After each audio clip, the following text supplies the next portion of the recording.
Bienvenue dans cette nouvelle vidéo, j'espère que tu vas bien. Si tu es infopreneur, que ce soit coach en ligne, formateur en ligne, peu importe, cette vidéo elle est faite pour toi parce qu'on va voir ensemble comment pricer ton offre de la meilleure manière possible. Donc, on va voir plusieurs points dans cette vidéo. L'impact du prix sur la qualité des clients, l'introduction au concept du triangle de l'offre, le lien entre prix élevé et taux de réussite des clients, la formule de valeur et comment l'utiliser dans le pricing, et enfin une stratégie pour augmenter tes prix et nettoyer ta pipeline. Donc, combien est-ce que tu vas facturer ton offre? C'est extrêmement important parce que le prix que tu choisis va jouer sur le type de clientèle que tu attires. Donc, plus tu te positionnes avec des prix bas, plus la qualité de tes clients, des clients que tu attires sera moindre, et plus tu te positionnes avec des prix premium, plus la qualité de tes clients sera premium. Donc, pour t'aider à comprendre où positionner ton prix, je vais te présenter ce triangle-là. C'est un concept qui est connu et que j'enseigne depuis un moment déjà. Il y a 3 éléments à chaque coin du triangle que ton offre doit satisfaire pour avoir un business qui fonctionne. Donc en haut, on va avoir le résultat des clients. Sur le coin inférieur gauche, on va avoir le lifestyle. Et sur le coin inférieur droit, on va avoir la scalabilité. C'est les 3 éléments dont tu as besoin et doivent être en équilibre les uns avec les autres. Donc, qu'est-ce que ça signifie factuellement? Le résultat des clients, ça signifie de s'assurer, quand tu crées ton offre, que tu mets tes clients en premier. Donc, en t'assurant qu'ils vont réussir et qu'ils vont obtenir le résultat escompté, ce pourquoi ils ont payé. Donc, si tu crées une offre simplement pour faire de l'argent sans avoir un impact significatif, elle finira par s'effondrer ou imploser de l'intérieur parce que tu vas essayer de scaler trop rapidement. Enfin, on va avoir le lifestyle. Ensuite, on va avoir le lifestyle et tu dois t'assurer que tu structures en fait ton offre d'une manière à ce qu'elle ne va pas interférer avec ton lifestyle. Pourquoi? Si tu dois trop gérer, tu ne vas pas pouvoir scaler. C'est aussi simple que ça. On y reviendra un peu plus tard. Ensuite, on a la scalabilité. On doit s'assurer que on se positionne en fonction de notre lifestyle, justement, et ce qui nous permet de scaler sans atteindre un plafond. Donc, si tout ce que tu fais, par exemple, c'est un coaching individuel à un prix réduit et qui a tant d'heures dans une journée, on va dire 12 heures, par exemple, sur une journée active, tu vas finir très, très vite par atteindre ce plafond. Tout ça fait que si tu exagères dans l'un de ces aspects, les deux autres automatiquement vont en pâtir. Je m'explique. Si tu insistes trop, par exemple, sur les résultats clients, au point d'être désespéré, par exemple, pour qu'ils réussissent, tu vas finir par faire bien plus que ce que tu es censé faire. Donc, ton lifestyle va en pâtir. Donc, tu vas passer des nuits sans dormir pour gérer des soucis et être dans l'opérationnel à 200%. Pareil, si tu insistes trop de l'autre côté sur le lifestyle et que tu te dis je veux construire une entreprise à 1 million d'euros et que je veux travailler qu'1 heure par jour depuis la plage avec un cocktail à la main, peu importe, ça va pas être évidemment réaliste, et du coup les clients vont en souffrir parce qu'ils vont pas recevoir assez de ton temps et tu pourras pas scaler parce que tu n'auras pas assez investi de temps pour construire une entreprise qui aura des opérations fluides. Ensuite, on a la scalabilité. C'est celle dans laquelle je vois les gens tomber le plus souvent. Ils commencent à faire tourner leur entreprise, que ce soit de la formation, du coaching, ils sont excités parce qu'ils ont trouvé quelque chose qui fonctionne, qui marche, et ils se concentrent uniquement sur la croissance, sans s'occuper du reste. Mais du coup, ils finissent évidemment par s'épuiser. Le lifestyle en souffre, les résultats clients en souffrent, parce qu'ils sont tellement focus sur la prochaine vente que tout le reste derrière est négligé. Vu qu'on parle de prix ici, comment satisfaire ces 3 éléments dans le contexte du pricing, de la tarification? On peut envisager par exemple la possibilité de proposer différentes gammes de prix. Donc, on imagine ici qu'on a des offres à bas prix entre 10 et 50 dollars. Je mets en dollars, mais évidemment, c'est un euro, on s'en fiche en fait. Et ensuite, on a des offres à 100 dollars, puis à 1000 dollars, et enfin à 2000 dollars et plus. Nous, c'est dans cette catégorie-là qu'on veut jouer, 2000 dollars et plus. Alors, évidemment, tout au long de la vidéo, gardez en tête que chaque marché est différent et c'est toujours, dans tous les cas, le marché qui donne raison, que ce soit sur la tarification, sur le marketing, peu importe. Donc, si votre marché cible ne permet pas de faire cette tarification-là, on va rester sur la plus élevée possible, évidemment. Attention à pas tomber dans ce piège, par contre, c'est si je fais ça, est-ce que je vais pas m'exclure de la majorité du marché? Et la réponse, c'est qu'en fait, oui, factuellement, c'est pour ça que j'ai mis plus de personnes ici et moins de personnes ici. Mais en fait, ce segment du marché, il est largement assez grand. Et surtout, c'est les types de clients que tu veux. Donc, c'est à ce niveau de prix, qui te permettra de satisfaire les 3 éléments dont on a parlé. Et il y a plusieurs raisons pour lesquelles c'est les clients que tu veux, je vais te les expliquer maintenant. La première, c'est que quand tu factures un prix premium, que ce soit 2000 euros ou plus, tu obtiens de meilleurs clients. Ça, c'est une réalité, je sais pas exactement pourquoi, c'est de la psychologie, mais plus quelqu'un paie, plus il est généralement engagé. Et il n'est plus souvent aussi désespéré de trouver une solution parce qu'il a probablement essayé d'autres solutions dans le passé qui ont échoué. Donc, Le fait qu'il soit encore prêt à acheter quelque chose avec toi, ça montre son niveau d'engagement. Et plus quelqu'un paie, plus souvent c'est une personne agréable à avoir en tant que client qui fait le travail nécessaire, qui obtient les résultats, qui va pousser ton business. Pourquoi? Parce que derrière, on va avoir des témoignages clients, on va avoir des case studies, etc. Ce qui m'amène du coup au deuxième point, le succès. On a un taux de succès plus élevé avec ses clients. C'est un fait, quand une personne est prête à investir autant, elle ressent ce que j'appelle la piqûre de l'investissement. Alors que si quelqu'un dépense 10, 50, 30, 20, peu importe, euros pour un cours en ligne, un e-book, etc., il ressent pas vraiment le poids de cette décision. C'est un achat impulsif, comme prendre un McDonald's, et c'est très très facile de l'oublier. Tandis que quand cette personne-là dépense 5 000, 10 000, et là je prends les extrêmes, mais on le ressent vraiment. Donc quand on le ressent, il y a une responsabilité derrière qui est intrinsèque, qui accompagne l'investissement. Donc à savoir qu'on doit obtenir un retour positif sur cet investissement obligatoirement. Donc ils t'écoutent, ils apprennent de toi, ils suivent le programme, ils font le travail, et tant que tu as un bon produit qui soutient le positionnement, ils réussiront. C'est un fait. Donc, ce taux de réussite plus élevé, ça va te donner une entreprise qui va mieux marcher, qui te procure déjà à toi une plus grande satisfaction et surtout qui vont renforcer ton marketing derrière et attirer des clients similaires.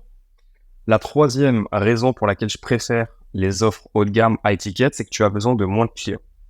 On prend encore une fois du vrai high ticket, même si le vrai high ticket se facture plusieurs dizaines de milliers d'euros. On va prendre l'exemple de 5 000 euros. Si tu factures 5 000 euros et que tu veux générer 50 000 euros par mois, tu as besoin que de 10 nouveaux clients chaque mois. Donc, c'est gérable et c'est atteignable. Et ça te permet de scaler, en fait, tes revenus assez importants de scaler jusqu'à des revenus assez importants, avant d'atteindre un plafond. Et enfin, pour clôturer cette partie-là, c'est la différence entre avoir un client à 5 000 euros et 10 clients à 500 euros. Je soutiens que c'est beaucoup plus facile de trouver une personne prête à payer 5 000 euros, que 10 personnes prêtes à payer 500 euros, qui ont des croyances individuelles différentes, des expériences et des émotions différentes, qui sont prêtes à acheter à des prix qui sont 10 fois inférieurs, etc., etc., etc. Sans parler de la délivrabilité, décidément, qui sera beaucoup plus simple avec un client qu'avec 10 clients. Restez extrêmement attentifs dans les prochaines minutes. Ce que je vais évoquer, c'est une erreur que font la majorité des infopreneurs. Donc, on rentre tout de suite dans le vif du sujet. Ce schéma-là, c'était pour illustrer l'équilibre entre les trois points du triangle. Et on rentre tout de suite ici. Donc, il est crucial de comprendre que le prix que tu fixes pour ton offre ne doit pas être une simple addition de tes coûts internes. Donc, très souvent, les infopreneurs se laissent piéger par cette mentalité, ce cercle vicieux, en pensant mes coûts sont à 100 euros, donc je vais vendre à 150 euros pour faire du bénéfice. Si je fais de l'ADS, je vais vendre à 170 euros, etc. Donc, la mentalité de j'offre plus que le concurrent et je vends moins cher que le concurrent. Sauf que cette approche, elle est profondément erronée et je vais t'expliquer pourquoi. Donc, en réalité, la fixation de tes prix, ton pricing, doit être axé sur la valeur que tu apportes à tes clients. C'est ça qui doit peser le plus dans la balance. Ça signifie que tu dois prendre en compte les bénéfices tangibles et intangibles que ton offre génère. Donc, si ton service permet à un client de gagner 10 000 euros en plus, pourquoi est-ce que toi, tu fixerais ton prix seulement à 200 euros? Ces clients-là ne cherchent pas le moins cher, forcément. Ils cherchent ce qui va réellement résoudre leurs problèmes et les aider en fait à atteindre leur objectif, ce pourquoi ils payent. Donc, en plus de ça, cette approche, elle te permet de te démarquer dans un marché qui, en général, est saturé. Et en te concentrant sur les résultats que tu peux offrir, tu deviens une solution qui est premium. Et les clients sont évidemment prêts à payer un prix plus élevé pour ce type de valeur. Donc, ça donne en plus, généralement, de la flexibilité pour créer des offres haut de gamme qui répondent à des besoins spécifiques. Et ça renforce, de ton côté, ta position sur le marché. Il n'y a que des bénéfices à faire ça. Maintenant, je sais ce que tu me dis, facturer cher et en high ticket, c'est plus simple à dire qu'à faire. Donc, on va voir factuellement comment le faire dans ton business. Déjà, pour revenir sur ce que je disais, si tu te focalises sur les coûts, tu vas toujours aller chercher le break-even. Il y aura toujours moins cher que toi avec plus de valeur brute sur le marché. Donc, tu dois te focus, toi, sur ta valeur perçue et sur la valeur que tu apportes sur le marché. Et en faisant ça, tu pourras aller chercher vraiment des profits et des bénéfices. Maintenant, cette valeur perçue-là, comment est-ce que tu l'as construite? Comment est-ce que tu vas la chercher? Donc, commençons par le début. On va prendre l'équation d'Alex Hormozy. Ce qui compte ici, ça va être la valeur que tu apportes et comment elle se décompose. Donc, on va avoir la valeur qui est égale rêve fois confiance divisé par temps plus effort, fois effort, pardon. Donc, je vais expliquer chaque élément. La valeur, c'est ce que ton client pense qu'il obtient par rapport à ce qu'il donne. D'accord? Donc, c'est une perception. Plus elle est élevée, plus tu peux facturer cher parce que ton client sent qu'il a fait une bonne affaire, en tout cas que ça vaut ce qu'il a dépensé. Donc, le premier facteur ici, ça va être le rêve. C'est ce que ton client, en fait, désire vraiment. Est-ce que, par exemple, il peut perdre 10 kilos? Est-ce qu'il peut multiplier son chiffre d'affaires par 2? Est-ce qu'il peut partir en vacances sans stress, etc., etc., etc. Donc, plus tu arrives, toi, de ton côté, à connecter ton produit avec le rêve ultime de ton client, plus tu augmentes ta valeur perçue. Mais connecter au rêve, ça ne suffit pas. Il faut que ton client croit que tu peux l'aider à l'atteindre. Donc, c'est là qu'intervient le deuxième facteur, la confiance. Si ton client n'a pas confiance en toi, ta valeur perçue chute automatiquement. Donc, peu importe que toi, de ton côté, tu sois au courant que tu es le meilleur produit. Par exemple, on prend un exemple pratique. Si tu vendais une pilule magique qui ferait perdre 10 kilos en une semaine sans effort, sans rien, ton client, factuellement, il rêverait probablement de l'avoir, mais s'il ne te croit pas, il ne te paierait pas même si ça coûtait 1 euro. Maintenant, parlons de la deuxième partie de l'équation, qui se présente juste ici, la partie inférieure, le temps fois l'effort. Si ton produit demande beaucoup de temps ou d'effort à ton client, ça diminue automatiquement sa valeur perçue. Les gens veulent des résultats rapides et faciles. Donc, ton rôle, c'est de montrer que tu peux les aider à atteindre leur rêve le plus rapidement avec le moins d'efforts. Donc, encore une fois, on va prendre un exemple concret. Si tu promets d'aider un entrepreneur à doubler ses ventes et que tu lui dis qu'il faudra travailler 20 heures par semaine pendant 6 mois, l'effort perçu, il est énorme. Et donc, la valeur chute. Par contre, si tu lui dis que grâce à tes systèmes, il pourra atteindre cet objectif en 2 semaines en travaillant seulement 5 heures par semaine, là, la valeur explose. Voilà pourquoi la valeur perçue, elle est clé. Si tu veux facturer cher, ton client il doit avoir l'impression que ce qu'il reçoit est beaucoup plus important que ce qu'il donne. Donc, si tu n'augmentes pas la perception de la valeur, tu es obligé de baisser tes prix pour vendre, ce que on ne veut absolument pas faire, comme on l'a vu tout au long de la vidéo. Donc, on prend encore l'exemple d'Apple, ils vendent pas juste un téléphone, ils vendent une expérience, ils vendent un statut, ils vendent une qualité irréprochable, une confiance immense dans leur écosystème, etc., etc. Résultat, les gens sont prêts à payer 1 000 € pour un produit qui techniquement pourrait coûter évidemment beaucoup moins cher, et c'est la puissance de la valeur perçue. Maintenant, comment augmenter sa valeur perçue? Il y a plusieurs plans. Le premier point, c'est amplifier le rêve. Montre clairement à ton client ce qu'il peut obtenir et pas un tableau aussi détaillé et désirable que possible. L'objectif, c'est d'être précis. Le point numéro 2, c'est de renforcer la confiance. Donc là, on peut utiliser des témoignages, des études de cas, des preuves sociales pour montrer que tu as déjà aidé d'autres personnes à atteindre ce rêve-là. D'où l'importance d'avoir des clients de qualité qui atteignent leurs objectifs. Le dernier point, le point 3, c'est réduire un maximum le temps et l'effort. Donc simplifie ton offre, fais paraître le processus rapide et sans douleur, et c'est là que la valeur va vraiment monter en flèche. Maintenant, déjà, je vous félicite d'être resté jusqu'ici dans la vidéo. Vous faites partie du peu de cerveaux qui ont été épargnés par TikTok et qui arrivent à rester devant une vidéo plus de 5 minutes. Et je vais vous donner 2 astuces pour conclure cette vidéo. Le premier point, c'est que dans l'idée, quand vous fixez votre prix, vous devez viser 60%, 60% à 70% de marge, donc de profit, de bénéfice sur votre offre, sur votre produit. Pour faire ça, il y a 2 options. Soit le short-term profit, soit miser sur la LTV.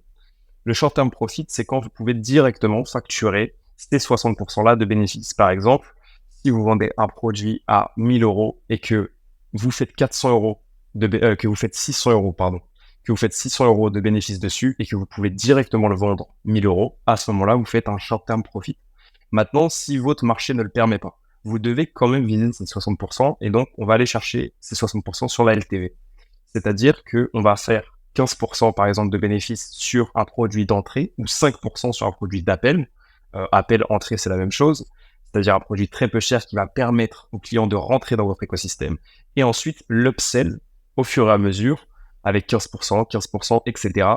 pour aller chercher ces 60% de bénéfices sur un client tout au long de sa vie au sein de votre écosystème. Je vais vous donner un dernier conseil avant de conclure votre vidéo. Si vous avez une pipeline qui est saturée, en tout cas qui est remplie, il y a des prospects dedans qui sont en attente d'être appelés, en attente d'être closés, en attente d'être contactés, à ce moment-là, nettoyez la pipeline avant d'augmenter les prix.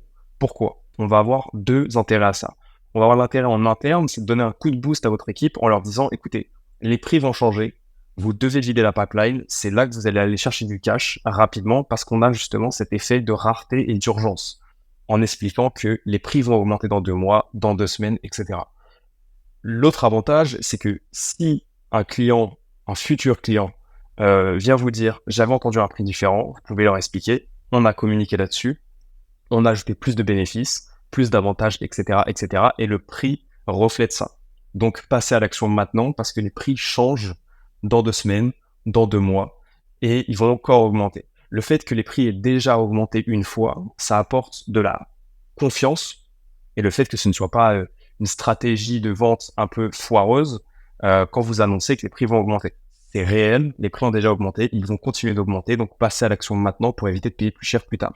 Donc, c'est une façon d'augmenter les prix de manière tactique. C'est comme ça que moi j'ai appris à le faire et que je continue de le faire. Et ça a extrêmement bien fonctionné, que ce soit pour moi ou pour les infopreneurs que j'accompagne. Donc j'espère que ça fonctionnera aussi pour vous, j'en ai aucun doute. Et si vous avez d'autres questions, que ce soit sur votre business, sur votre pricing, sur l'ensemble de manière générale, et que vous êtes un infopreneur qui fait déjà plus de 5 000 euros par mois, le lien est dans la description. Normalement, il reste des places de disponibles. J'offre des appels de consulting 100% gratuits, sans aucune vente dissimulée, je vous promets. C'est vraiment une réelle promesse que je vous fais. On pourra voir ensemble pendant 30 minutes comment scaler un maximum votre business. Et on se voit très vite dans une nouvelle vidéo.